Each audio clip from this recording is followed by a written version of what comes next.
Hello, welcome back to my channel. I'm excited today because I got myself a brand new watercolor sketchbook. I've been wanting to get one of these for so long. This one is by Etcher Lab. I saw someone else using this and it was just filled so beautifully. And this is a cold press and this is the more affordable one. I do have archival, I believe like signature series, and I did get me one of those, but today I'm testing out the cold press. If you guys want me to compare the different ones that I have, let me know and I will be happy to make a video. I'm gonna use this page here. This one looks like the first page, but it's not as textured as this page, and I'll figure out something to do with this. But I figured it would be a great time, January, to paint some snowdrops, and I've been meaning to paint them for a while now, so let's use our new sketchbook and let's get right into it. So I'm gonna sketch out first. Typically I don't usually sketch out, but for the sake of a tutorial, I know some people like to see the sketching process first. Maybe like 2 or 3 snowdrops. And they're very similar to Lily of the Valley. I've noticed there are some that have little green dots on them and then some that don't. And I don't know the difference, but they do have sort of like a bell shape to them, just like the Lily of the Valley has. So I'm just sketching out. This seems like a good size. And then they have a little bit like these little triangles on the bottom. This one is our center petal. And then they have a cap right here, and that's gonna be green. And then they do have these long, skinny stems. So this one's sort of facing towards us, and this is going back a little, the stem. And that will go down. They are tall and skinny. Some are like closer to the bottom and some are very tall. But we'll keep them around the same height. And then another cool thing is they have almost this, I don't know what it's technically called, but they have this line right here. And then it goes out and sort of hugs that flower here. So this goes up like that. And it's almost like hugging it. And you can probably see it from behind that stem there. And then they go into a bunch of little leaves, almost like a little bush. I don't know the technical word for it, and they are always in little groups. So they're not just singular flowers. You can paint it singular if you want to just start like that, but they are usually in little groups together. Okay, so this is our first one and it's facing that way. And then we can do one that is sort of in the front here, a little bit lower. And again, we're gonna start with just this shape. So I'll start with this center petal here. I'm not sure how many petals they have on them. I think there's, again, I was looking at pictures and there seems to be 2 different types. But we're just gonna do the easiest route. So just 3 petals, just that we can see. And there's probably more that go around. It's always great if you could get a reference, like an actual flower, but these are definitely not something that I have ever seen in the store. But I have seen them in February in the town that I live in. So I'm hoping they pop up again. So this is gonna go behind because it's sort of hanging. And then we got the stem going down like that. So just for the sake of the tutorial, why don't we do one that is a little bit more open? So I will start with this petal being open like that, and then this one sort of coming out this way. And then there's that rounded almost. And then we can just cap that off. We'll just have this stem come down here. They're kind of like dancing. And another one on this side. And again, we're just sketching this out so you can erase and play and move. But I think 3 is good for now. And then at the bottom, they have a bunch of leaves that sort of go out. Let's do 2 in the front here like this. sort of sticking up from the ground.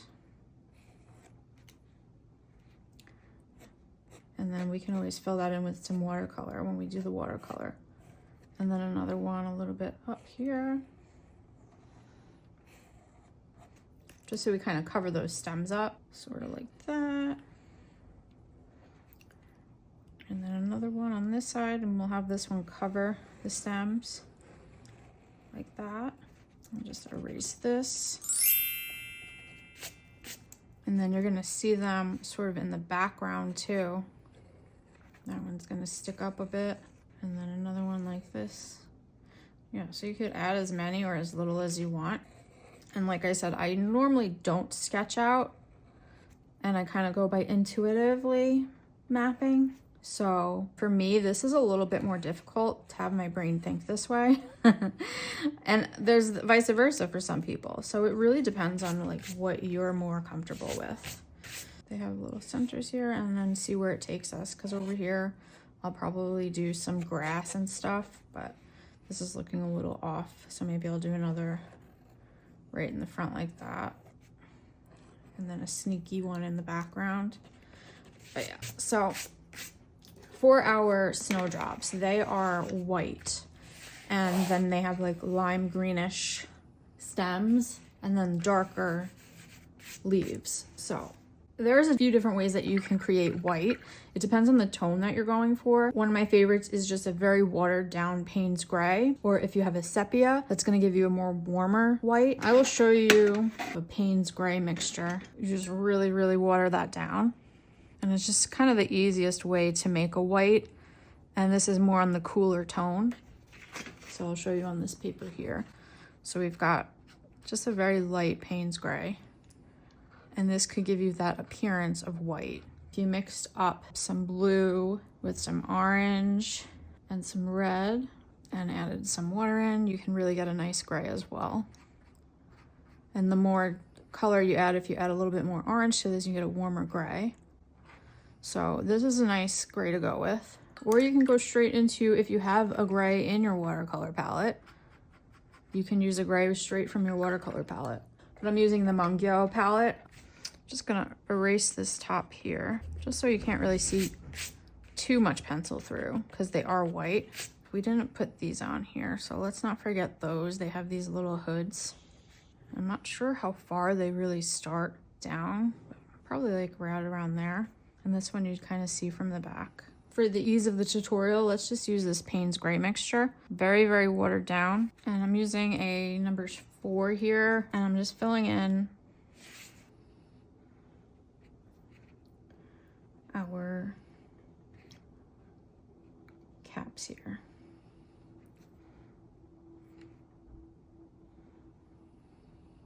It's just sort of just a wash to begin with.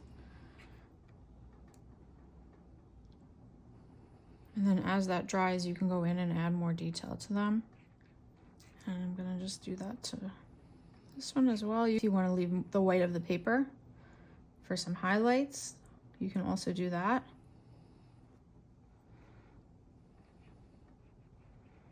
This is just going to be our base layer for the flowers. It's a nice little wash.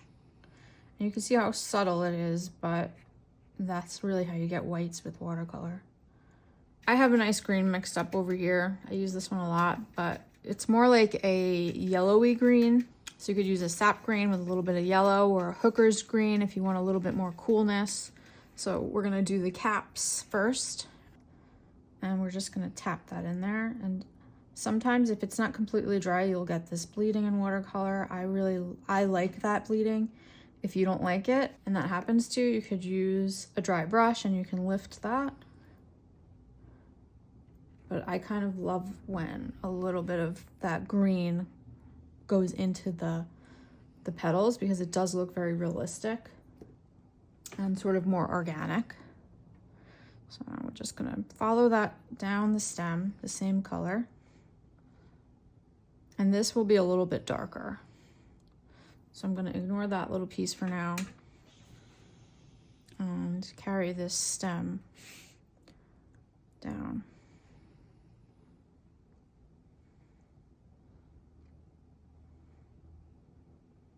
like so.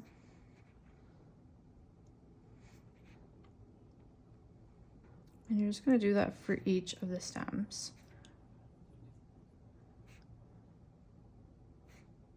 And I am using a little brush, so it is nice to get into those details. And this is a number 2. I'll do the same thing here.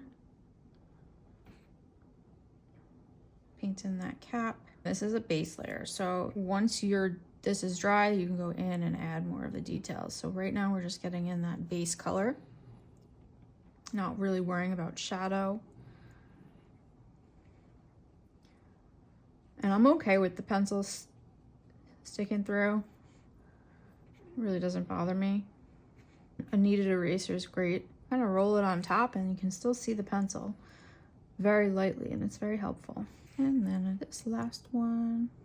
Now you can go crazy and you can just do so many more. I think I want to do a wreath of this. Be on the lookout for a January Snowdrop wreath. I think I'm gonna make it a thing where I do each month's flower as a wreath. I've been like really wanting to do that. So egg me on in the comments, please. Please make me do it. If I know one person, even one person is waiting for it, that'll be so helpful. Motivation. See how this looks? It's really, I just love that. Sort of bleed into the petals like that. These are a little bit more controlled. You can see the difference. And now I'm seeing on some snowdrops, they have a little green on there, but I'm not sure if I should add that to these or maybe just one, just to show you how to do that. Now for these, I guess we can call them little jackets. They are the same color, but they're a little tiny bit darker. So you can drop in a little bit of that same Payne's gray into your green to darken it up a bit. I like to keep a piece of scrap just to test that color before we go in. Maybe I'll make this one a little bit more. I like that color. That color's good. Okay, and then we will just outline our, I don't know what it's called. I'm gonna just call it a jacket because that's what it reminds me of, like a little jacket. And this one's just a slightly darker. And then this little ridge here, this little knot, I don't know what to call that either, but there's almost like a darkness right there. And you can always lift any color, just dry your brush and lift if you've got too much darkness or you wanna pull out a highlight. And once that dries, we can go back into that and make it a little bit darker. I'm gonna make the inside a little bit lighter, so there's some variation in there. Could ever so slightly see the inside of it. And then we have the same thing going on here. So I'll make it, I guess, a little darker.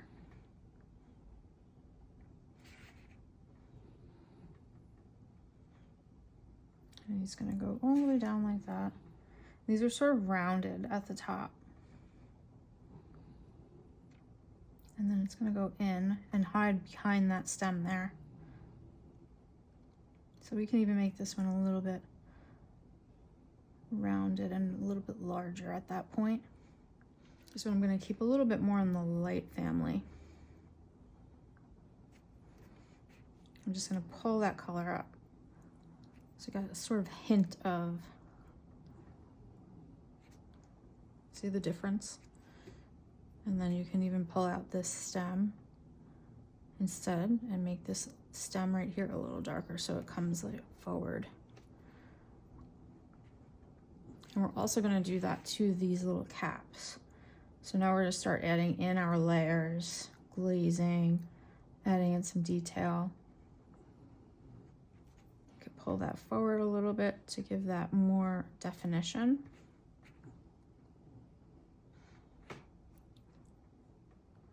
Establishing exactly what we want our shape to be. We could also lay in our leaves, just the base, so we don't go too crazy into details yet, into the flowers. But you see just those subtle marks, how they bring out the flowers to the front.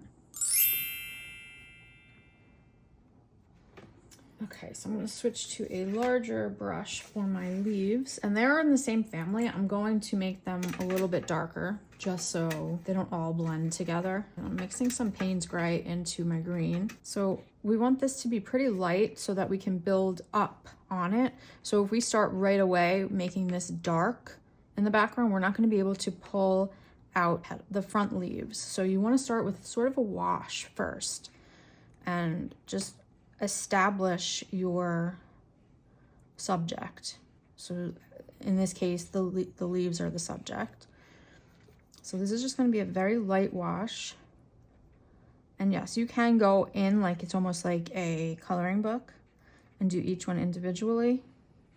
But just for the sake of a tutorial that isn't too many hours long. So I went a little outside of my outline. Now I could either leave it like that and just build upon it, or you can use just a little piece of paper towel and just blot. So we're just gonna leave it as it is, and later we will make sure just to go over that pencil line. Kind of another reason why I don't like to first sketch, because it kind of limits me, and I overthink a little bit to stay in the lines, which I'm not really, part of why I like watercolor is that it's so like freeing, and I don't really have to think too much, and I sort of let them do their magic. So that's one reason I don't typically go in and sketch, but it is good to go in and sketch. It's a good idea to do that. This one would be sort of in the background here, and it is further back, so there will be more darkness and more shadow, but again, we'll build those in. And then we have our ones in the front that are going to be a little darker. So yeah, I just can't stay in the lines, guys, sorry. But these are just guidelines.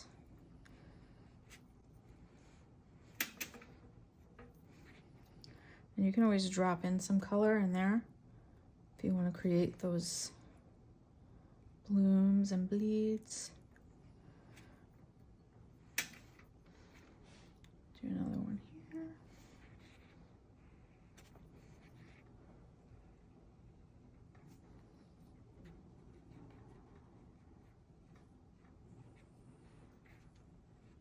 And just keep going, filling in those leaves.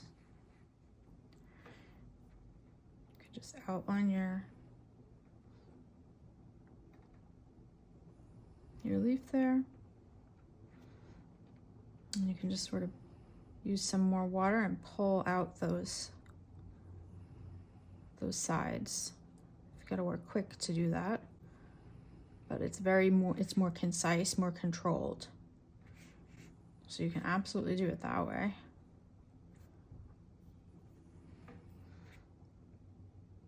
See how this is still wet, so you can drop in some color, and it will create some of those really nice variations that we can't make on our own. The water has to do it. Okay. And then I'm just gonna go back to the quicker way. We're just gonna drop in some lighter green. Again, we want to be able to build on top. So we don't want to go straight away into the darkest value. And we know that this is going to be darker closer to the base because there's so much shadow in there.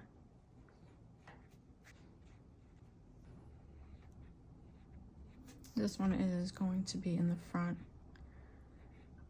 so I can make it as dark as I want at this point. Okay. So before you leave and go on to details in your flower, you just want to make sure that you have your established sort of base. See how different this kind of looks, this technique? I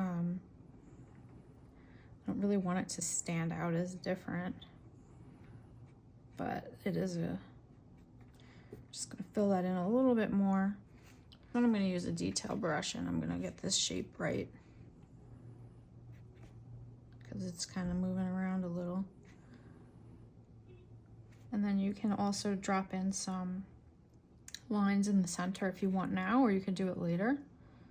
It just kind of creates that shadow effect. Just want to establish this one is in front. So make this one a little bit darker.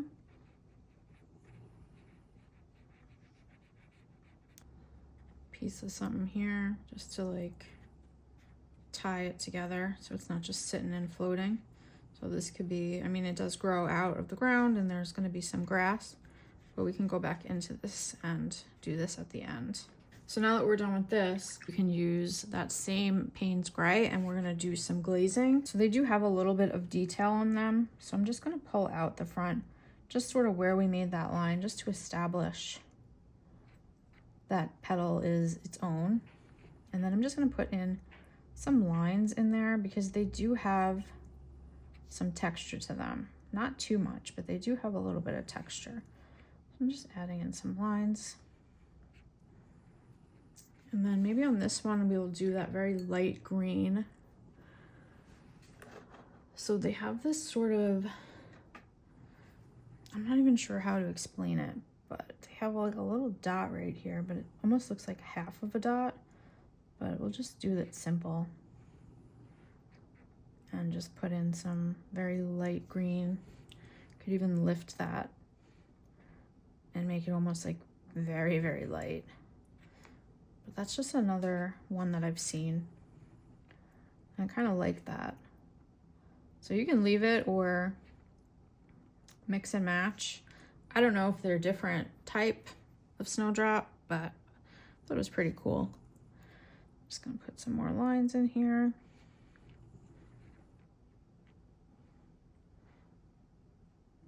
Don't go too crazy. So this is sort of loosish style that we got going here. Well, this one's gonna have some here.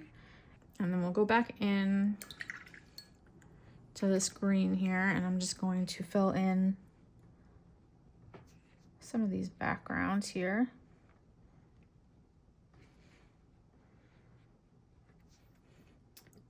And using that darker color, whichever darker color green you used, just gonna pull out some of those areas that would be more defined.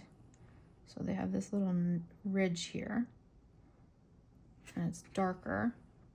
That one I don't think you'd see. There's this one. It sort of comes out like that. Almost looks like bamboo. I'm just gonna smooth that out so it's not so harsh. And then over here, I want this to be coming out more.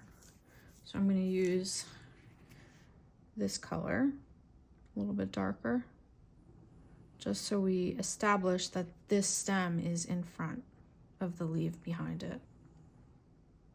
And that's gonna add in some shadow right in there. And right over here, just add a little bit of a wash right over top. And then I want to establish this little hooded thing where it folds. I'm gonna do a little less on my brush. Just pull this, just like that.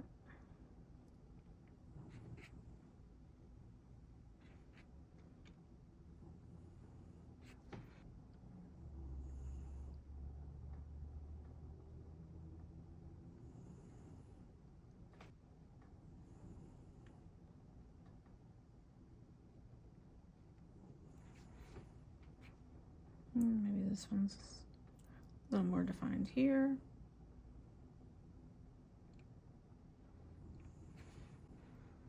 Go in and define those caps again if you want to put like, if they have like little shadows in them like that. They're not just perfectly smooth. Okay, and now we can go back down here and start adding in shadow, or if you just want it to be simple, you can just sort of put your lines in the center. They have lines in the centers of them. You can sort of pull out the edges a bit.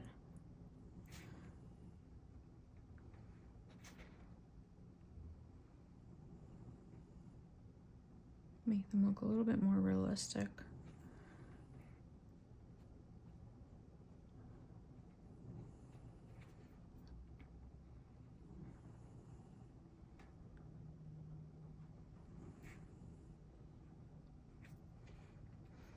And you can just blend out those edges if you're darkening the outside, just so it's not like too elementary. This one is in the back.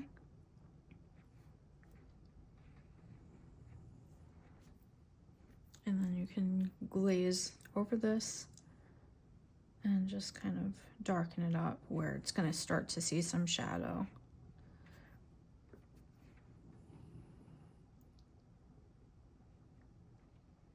But again, you don't want to lose your entire stem. So they are very similar in color, but you can always, as long as you don't work right away straight into the darkest value, you're going to be able to sort of pull out those leaves. See how that kind of brought the stem to the foreground?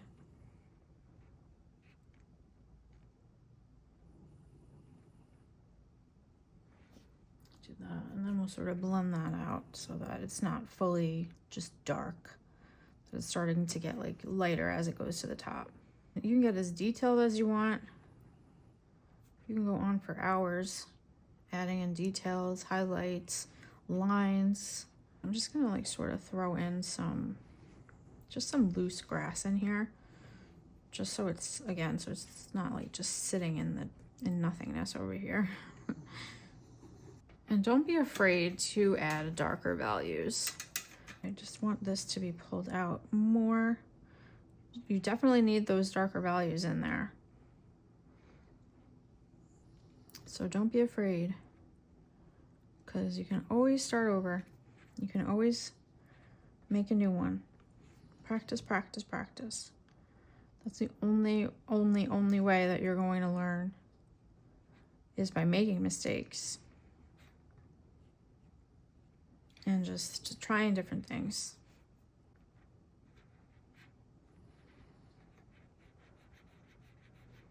All right. That one's in the back there. We'll make this one a little bit dark. See how you add that value in and it sort of changes the position.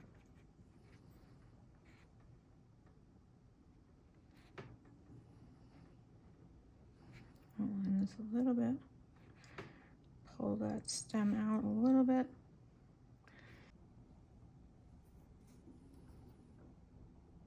Okay, now that this is dry, I want to really pull this out. Okay, that's better. So you can really see where that's folded over. So I'm using a darker color here. Oops. And then this is gonna be the stem there. So this could be a little darker too. And then we're just going to sort of blend that out with the dry brush. So rinse your brush, tap it so it's dry, and then sort of pull out that excess so it blends in to the rest. And this one, see, I'm just sort of blending it out with a dry, damp brush and pulling that down. If you have to re-wet your brush, dab it and pull that down with what's left. That, you see how much of a difference that makes. Really pulls that out like that. And then this one, we don't really need the darkness in here too much. Just ever so lightly go around it.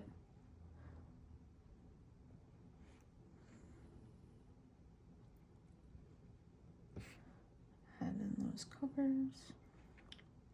But yeah, you can really go into this. You can go crazy.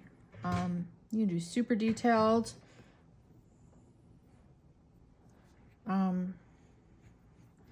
Or just leave it as is, very loose. You can go back into these petals and make them a little bit darker.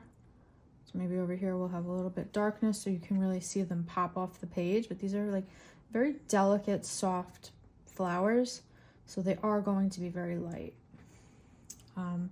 But yeah, you can keep going or you can call it done. So I'm gonna stop now and I'll think about it. I'm gonna go back to it, but I would have to say this is the funnest little snowdrop that I've done on my first page. So let me know of any other tutorials that you are really looking to see, because I want to fill this baby up.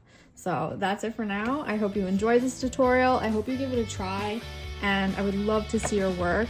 Please like, share, follow, subscribe. It really helps push out my videos and it's very encouraging. So I will see you next time in our next tutorial.